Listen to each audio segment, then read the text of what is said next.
Let's make some cinnamon raisin bagels.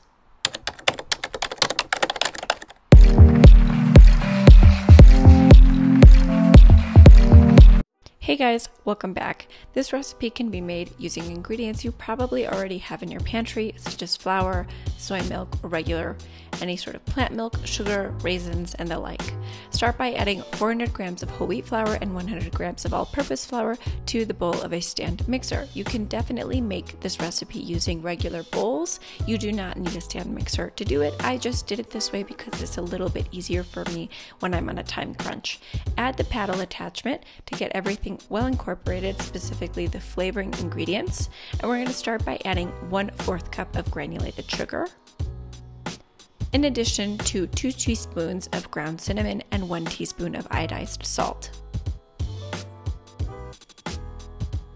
Because these are cinnamon raisin bagels, we definitely have to add raisins. Add 1 cup of packed raisins to the mix, and with the paddle attachment on low speed, give it a quick twirl until everything is well incorporated and you notice that the raisins are spreading appropriately.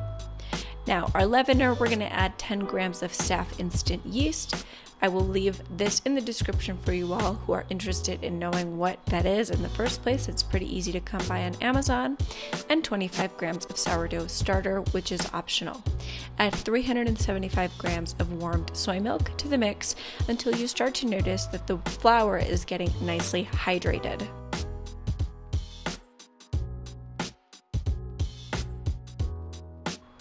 Once everything is coming together, you'll notice that the bottom has a little bit of dry flour, but no worries because we're going to exchange the paddle attachment for the dough hook and start to form that gluten. On this setting, you're going to allow the gluten to form about 5 minutes until it looks something like this. I like to then take the dough out of the bowl and just give it a quick knead by hand to really know that I can tell that the gluten has developed in the bread.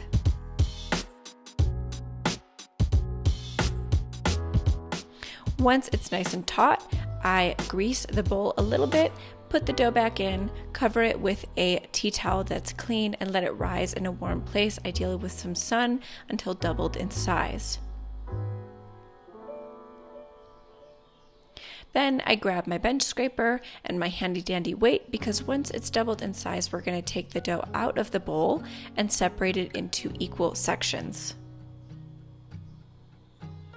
Take out some of the air, measure your dough, and then with the bench scrape, we will divide the dough into roughly 6 individual portions. You can definitely do 8 if you prefer. Now that I think of it, I actually think I did 8 equal portions in this recipe, so be mindful of that. Depends on how large you want your bagels to be.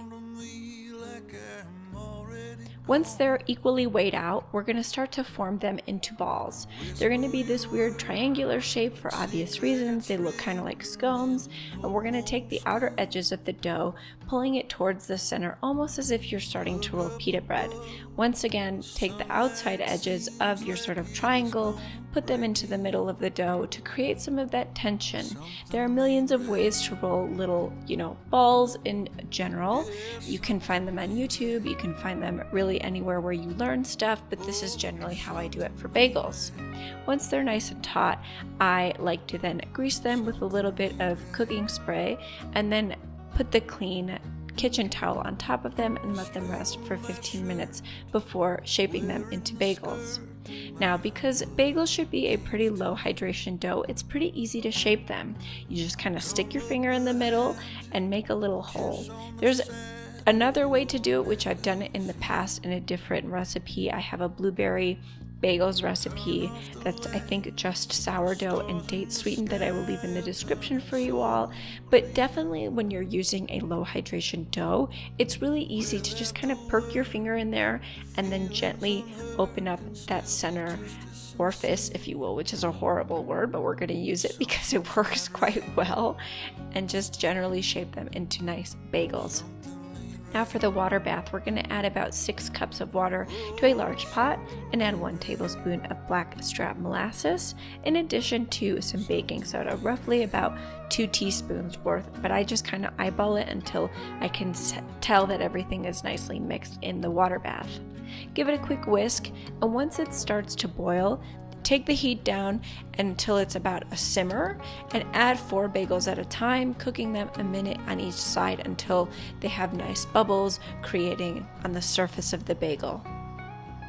I like to then use a spider and I take them out and gently place them on my baking tray. They'll look a little soggy at first. I kind of find them a little delicious and appealing, but don't worry. In a preheated oven at 375 degrees Fahrenheit, bake them for 25 to 27 minutes, turning them halfway. They will be a nice golden brown color and they will be ready to eat after like 25 minutes of letting them cool down. Be sure to subscribe guys to the channel for recipes every Friday and daily shorts. See you next time. Something